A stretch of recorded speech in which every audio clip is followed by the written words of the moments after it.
The following is distributed by the Berean Call. Chapter 3. Signs of the Times.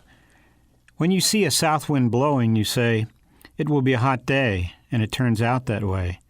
You hypocrites, you know how to analyze the appearance of the earth and the sky, but why do you not analyze this present time?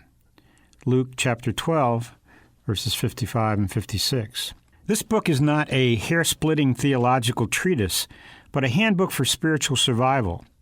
Numerous prophecies, including those from Jesus himself, warn that the worldwide spiritual deception just prior to his return will be so seductive that it will mislead, if possible, even the elect.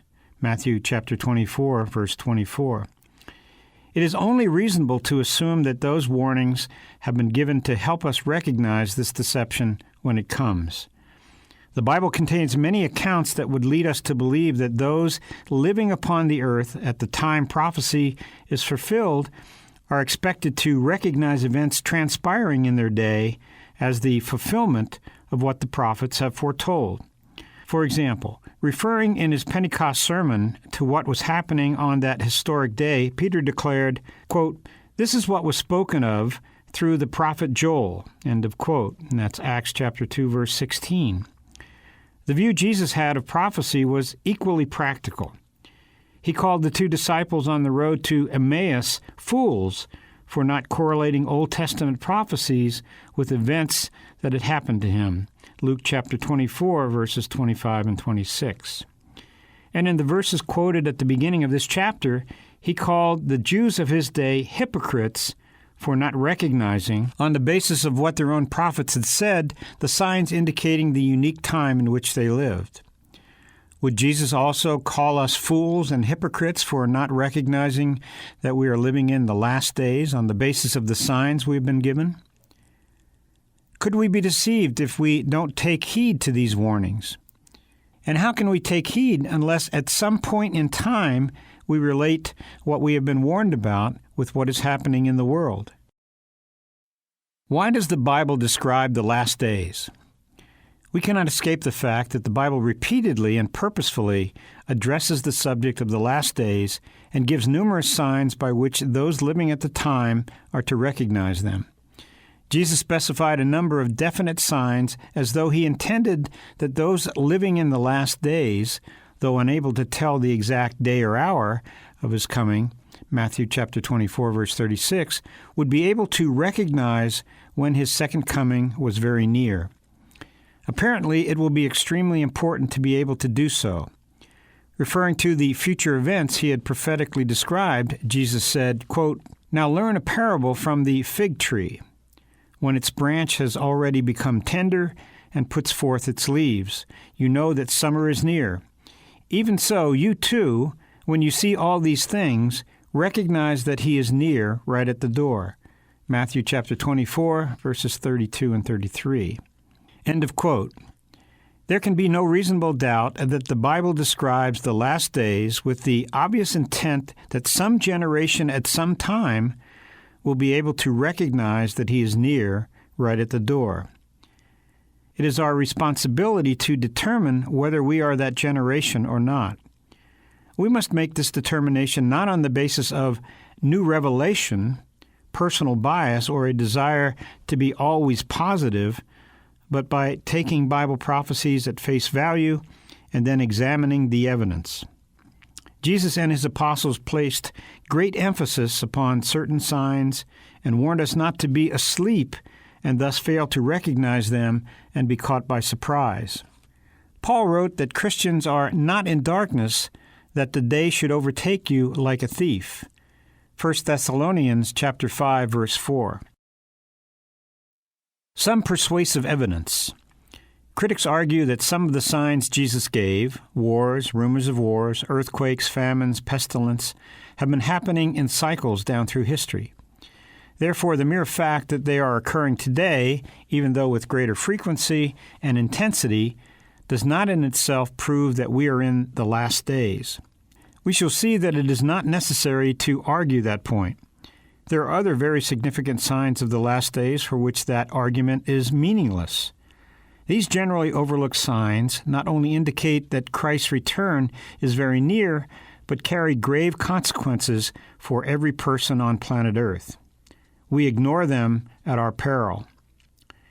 There can be no doubt that our generation has seen unique historic developments that are necessary preliminary events leading up to Armageddon.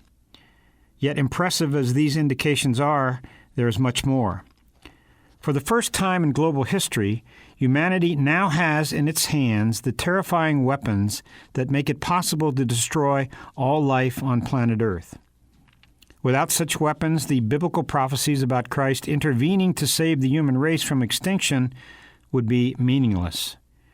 We also have, for the first time in history, the mass communication and data processing systems necessary for controlling the entire world economically, politically, and militarily. Thus, for the first time, there exists the means for the practical fulfillment of the prophecies in Revelation 13 concerning the Antichrist control of the world. Moreover, this comes at the precise time that all other necessary ingredients for Armageddon are in place. The first sign Jesus gave, a warning. Clearly, the worn-out objection of skeptics that every generation has thought it was living in the last days on the basis of prophesied signs is absurd. Previous generations may have thought so, but none prior to ours has had the evidence to support that view. No generation from the 70 A.D. exile until 1948 saw Israel return to its homeland, much less the other specific developments mentioned above. Ours is the first generation in history that has seen all of the necessary ingredients come together in its day for fulfilling end times prophecies. Yet there are other prophesied signs that are even more significant. Though extremely important, all of the impressive evidence that we could give or that has been mentioned so far would not tell us how near we may be to the second coming of Jesus Christ without certain further essential confirmation. There are several other signs of a nature different from any we have yet listed that are usually overlooked altogether or given only passing reference by experts in biblical prophecy. Yet these are the most significant signs of all, and they give us good cause for believing that He is near, right at the door. After His disciples asked Jesus, "What will be the sign of your coming and of the end of the age?" the very first thing He said was, "See to it that no one misleads you." Matthew chapter 24, verses 3 and 4. He went on to warn them that the last days immediately prior to His return would be characterized by the greatest deception the world has ever seen. He indicated that this would be religious deception, and that it would involve three specifics: 1, false prophets; 2, false messiahs; and 3, false miracles. Religious deception is the first major sign that Jesus gave to indicate that His second coming is near. It is also the most important. Christ and His apostles emphasized it the most, and with good reason. The consequences of being deceived by false prophets and false messiahs are far worse than being victimized by famine, disease, or war. This is how Jesus summarized His solemn warning. Quote, "For false Christs and false prophets will arise and show great signs and wonders, so as to mislead, if possible, even the elect. Behold, I have told you in advance." End of quote. Matthew chapter 24, verses 24 and 25. False prophets. Down through history, there have always been a few false prophets. Jesus warned that in the last days there would be many, and that they would deceive many people. For that to come true, there would have to be a worldwide interest and belief in predicting the future. Even 20 years ago, that would have seemed an unlikely possibility for an age of science. Yet this prophecy, made by Christ nearly 2,000 years ago, is being fulfilled in today's space age. Ridiculed as superstition by science not many years ago, prophecy is today being experimented with and verified in laboratory research, where it is now called precognition.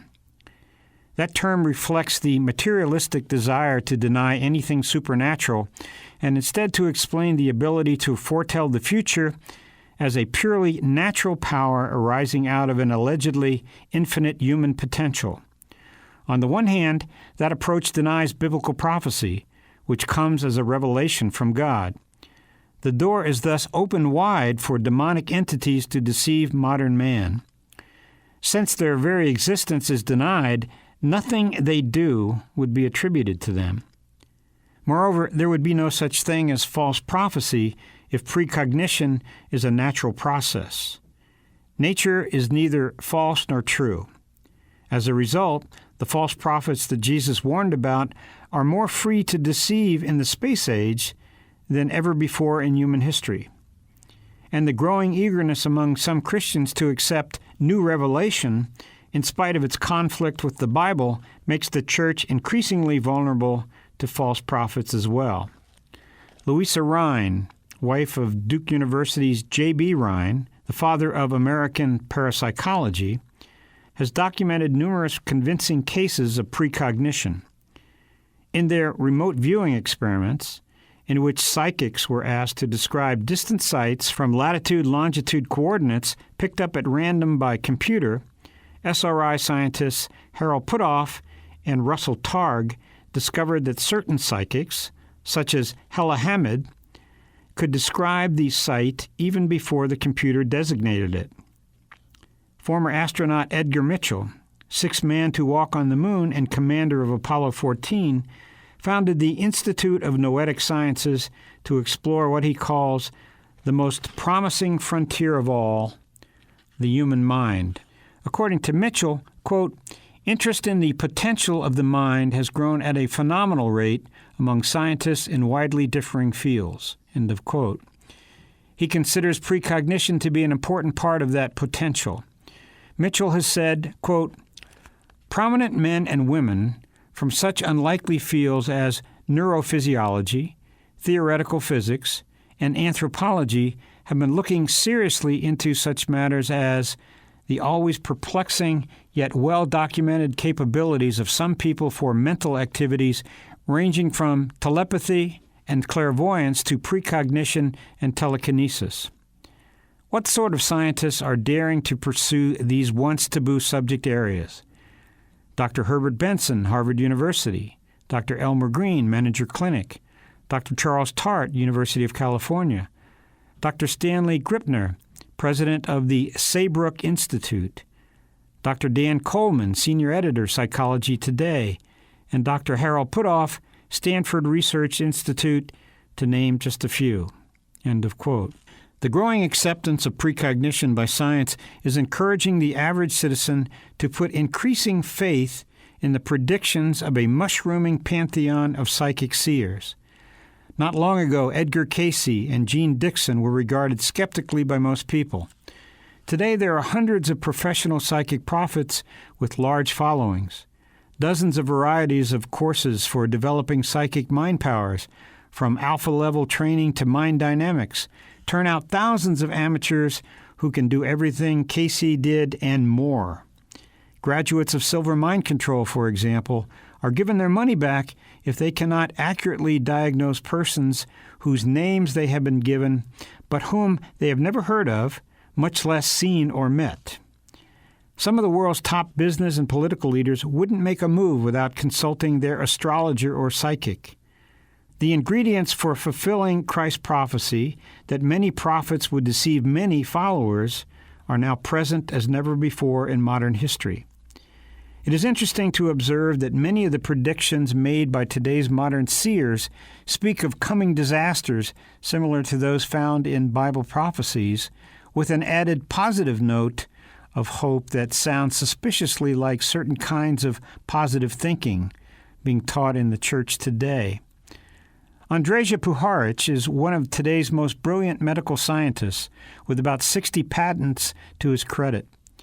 The following excerpts from a talk to fellow scientists by Puharich give some indication of the type of deception that even the most intelligent will accept, even though it is in clear conflict with the Bible. Quote, I'm a scribe, the information was given to me by some extraterrestrial source. You know that person as Jehovah in the Christian Bible. That name is the title of the leader of a civilization called Huva, 52,000 light ages away. I put on record, in meticulous detail, everything that will happen through the year 2000, including this period of devastation, of cataclysm, of destruction. It's going to be difficult to survive, but I want you to know that those who want to will survive.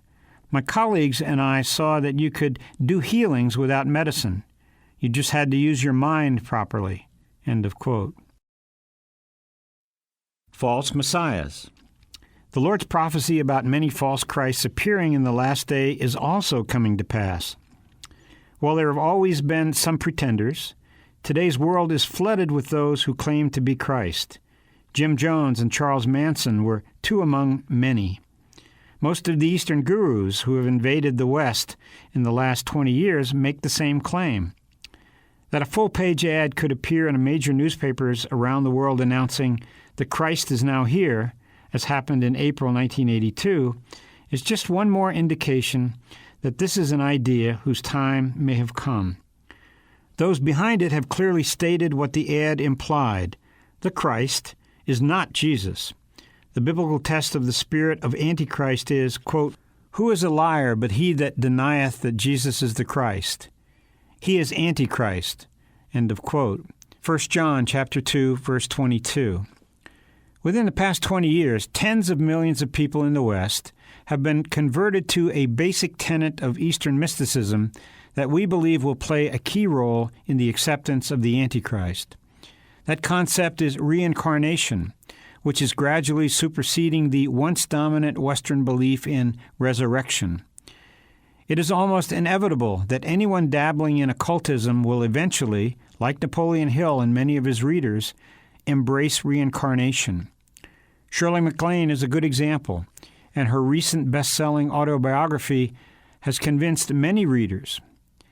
One cannot believe in both resurrection and reincarnation. The two are mutually contradictory. Jesus was resurrected, not reincarnated, and the difference between the two is both obvious and important. Reincarnation is based on the belief in the law of karma, which allegedly requires that subsequent lives be lived in order to pay in kind for the deeds done in prior lives. A husband who beats his wife in this life, for example, must return in a subsequent life as a wife who is beaten by her husband. Thus, karma cannot solve the problem of evil, but can only perpetuate it, for the person who commits a crime must become the victim of the same crime. This in turn requires that someone else commit the crime, who must then become a future victim ad infinitum. Going back in the other direction, the experiences of this life are a result of karma from a past life, which resulted from a yet prior life, and so on endlessly into the past. Where did it all begin? The Hindu speaks of the time when the three gunas, qualities, of the Godhead were in perfect balance and there was only the void. Something caused an imbalance in the Godhead, which began the prakriti, that is manifestation, and has been going on ever since. Thus everyone is reaping the bad karma that began in the Godhead and is built into the very fabric of the universe.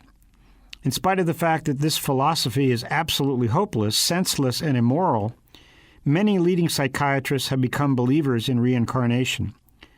This is because some of their patients, while being regressed into the past under hypnosis, have recited details from alleged prior lives, including all kinds of verifiable factual data that they could not have fabricated on their own.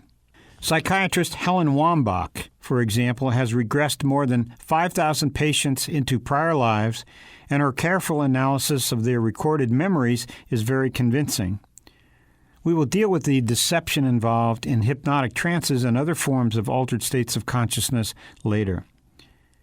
The importance of reincarnation in preparing the world to accept the Antichrist is clear. No would-be Christ could claim to be the biblical Messiah without the physical proof of the nail prints in his hands and feet and a spear wound in his side.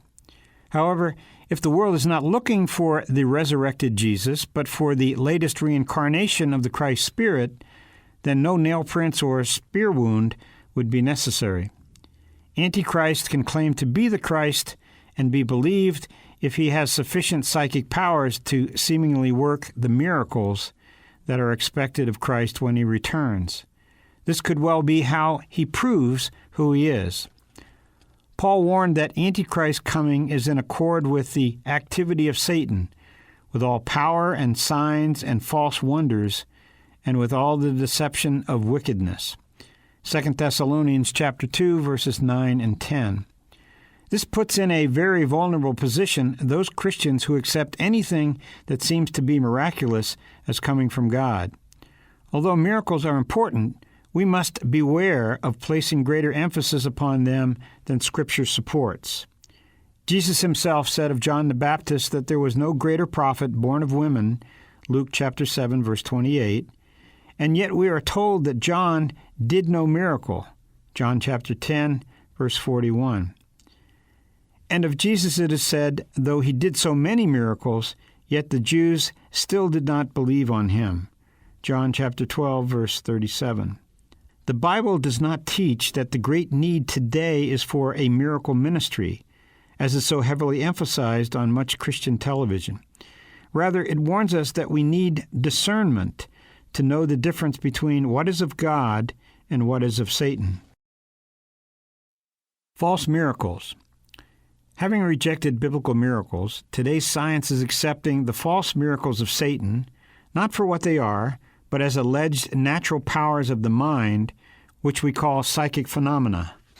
It is through the new acceptance of psychic powers, PSI, that our generation is being prepared in the third way that Christ said spiritual deception would seduce those on earth in the last days. Science fiction has made superhuman powers believable, because so much presented by this genre has already become reality. Almost anything is believable now, not as a miracle from God, but as the result of tapping into some alleged universal force. Although there are still many skeptics, psychic research has come into its own in the past few years. A high percentage of not only ordinary people, but top scientists as well, are now convinced that human potential includes incredible powers of the mind such as precognition, telepathy, clairvoyance, and telekinesis. These powers are allegedly available to anyone who knows how to tap into the force through reaching the right state of consciousness. Though materialists, the Soviets are as deeply involved in psychic research as are the Americans. Of course, they try their best to maintain strictly materialistic explanations, such as designating telepathy biological radio, in spite of the fact that no brain waves can be detected emanating more than a few inches from the skull, whereas telepathy experiments have been successfully conducted over vast distances and even between Earth and orbiting cosmonauts. Numerous books have appeared documenting PSI research such as Frames of Meaning, The Social Construction of Extraordinary Science, Parapsychology and the Experimental Methods, Psychic Discoveries Behind the Iron Curtain, and Brain, Mind, and Parapsychology, and many others. As Marilyn Ferguson has said, quote, historically, many great scientists have been drawn to PSI. Among the first officers of the Society for Psychical Research in Britain were 3 Nobel laureates: the discoverer of the electron, J.J. Thomson, the discoverer of argon, Lord Rayleigh, and Charles Richet. William James, usually described as the father of American psychology, co-founded the American Society for Psychical Research. Among the Nobel laureates specifically interested in psi were Alexis Carrel, Max Planck, the Curies, Schrödinger, Charles Sherrington, and Einstein. Carl Jung and Wolfgang Pauli, a Nobel physicist, co-authored a theory about synchronicity. Pierre Genet, a great French scientist of the 19th century, actively investigated PSI. Luther Burbank and Thomas Edison had a strong interest in the field." End of quote. There can be little doubt that our generation, as none before it in modern history, is beginning to be greatly influenced by the largely overlooked major sign that Jesus gave of the last days: religious deception involving false prophets, false Christs, and false miracles. In view of the many other signs converging in our day, it seems at least probable that the world is being set up for Antichrist as never before in its history. There is, however, yet more evidence that is even more intriguing and convincing. Please visit our website, thebereancall.org, to access our radio archives going back to 1999 and our newsletter going back to 1986. We offer daily updates by email or visit us on Facebook or Twitter. Are you looking for information about a specific topic? Go to thebereancall.org and click on Topics at the top of the page. Our online store is thebereancall.com. We offer a wide variety of books, tracts, CDs, and DVDs. Note that most of our ebooks are free. I'm Gary Carmichael. Thanks for tuning in, and we hope you can join us again next week. Until then, we encourage you to search the Scriptures 24/7. Though none go with me, I still will follow. No turning back, no turning back.